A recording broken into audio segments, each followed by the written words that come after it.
Jadi kita harus berpikir juga positif gitu ya. Oh ini biasa ngeprank nih, ngeprank. Kalau ya, pelit itu pelit seperti apa? Kan aturan-aturan di dalam rumah tangga, mereka punya aturan kan yang harus disepakati. Kalau kita lihat dari gestur, ada sesuatu memang yang diungkapkan. Kalau kita lihat gestur, ada sesuatu yang diungkapkan bahwa ada problem masalah di dalam rumah tangganya.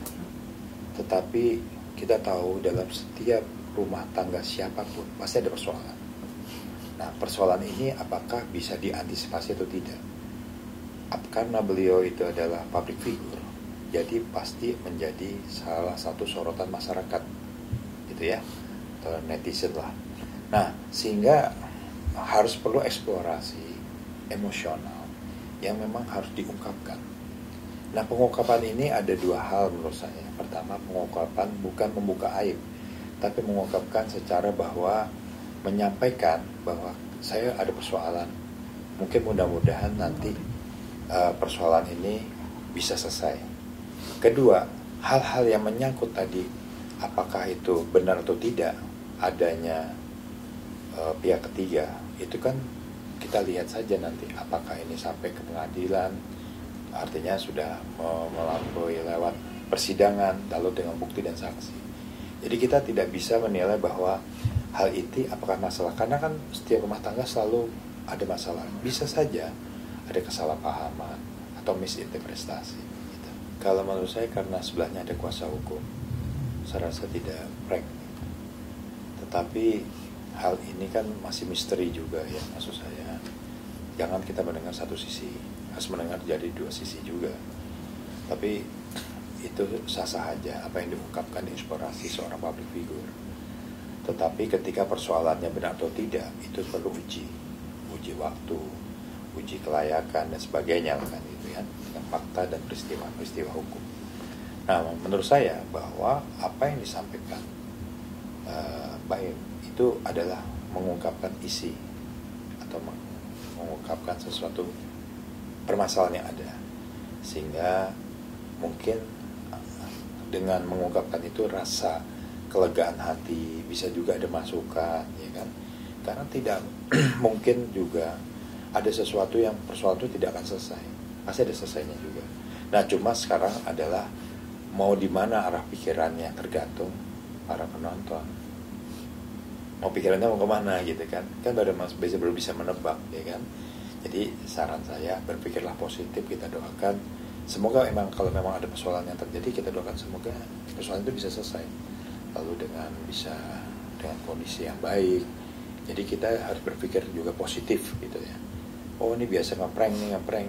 Kalaupun ngeprank, saya rasa kecenderungannya agak mungkin gitu ya, karena sini sudah menyangkut masalah hukum, masalah nama baik, dan ada penasihat hukum. Itu mau ngobrol, orangnya baik, dan ya kalau kita lihat wise ya, walaupun dan nggak banyak ngomong, dan orangnya nggak sombong. Ini sosok yang memang kita harus sadari bahwa memang seorang Baim Maulana orang yang humble gitu ya. Tetapi ketika orang itu kan juga bisa berubah ya berubah itu ke macam-macam ya. Berubah apakah menjadi orang egosentris, orang menjadi apa. Tapi kalau menurut saya sih Baim Maulana orang yang kalau untuk menjadi seorang teman tuh orangnya enak gitu. Bang, berarti abang pernah sempat ngobrol sama Baim, Bang? Ya pernah dikenalin lah gitu, kenal aja gitu, dikenalin. Tapi untuk kedua kan saya enggak ya, karena kan kita eranya sudah umur juga beda. Waktu kita walaupun di kegiatan di seni, artinya di kegiatan saya waktu itu kan cuma pertemuan aja dikenalin. Oh ya, tapi kalau saya lihat gestur, gaya dan sikapnya cukup oke gitu. Itu dari kacamata satu sisi kan harus kacamata kan yang boleh satu sisi, harus dua sisi kan. Pelit itu pelit seperti apa? Kan aturan-aturan di dalam rumah tangga, mereka punya aturan kan yang harus disepakati sebelum pernikahan. Ketika kita kasih pelit, oh pelit misal ya, ini Mas Gion ngasuhnya pelit, bisa istri saya bilang gitu. Oh ya, karena menurut istri saya 10 juta itu pelit. Tetapi bisa saja di kacamata orang 10 juta lebih banget. Nah, kita tergantung kacamatanya juga kan. Nah, kita nggak bisa bilang itu pelit atau tidak. Itu perlu adanya dua sisi gitu. Kita nggak bisa memprejudis bahwa oh ini salah, nggak bisa begitu. Saya nggak bisa berani komentar kalau itu peristiwa hukum dan sebagainya harus dua sisi. Kan nggak bisa kita menuduh seseorang atau sebaliknya orang mengatakan sesuatu bersalah atau tidak. Itu perlu ada pembuktian. Lihat nanti finalnya dalam putusan perceraiannya apa. Kalau kita harus sedikit lebih cerdas. Misalnya seseorang mengungkap, kan sah-sah aja, dia kan menduga. Kayak kita seorang suami menduga istri saya selingkuh ya, jangan sama dia misalnya. Tapi ketika ada salah satu mungkin dikatakan bahwa ada alasan-alasan tertentu, apa ada bukti, itu kan nggak main asal ngomong aja. Tapi itulah yang harus kita lihat, bahwa kita doakan semoga ini hanya emosional aja. Udah itu aja.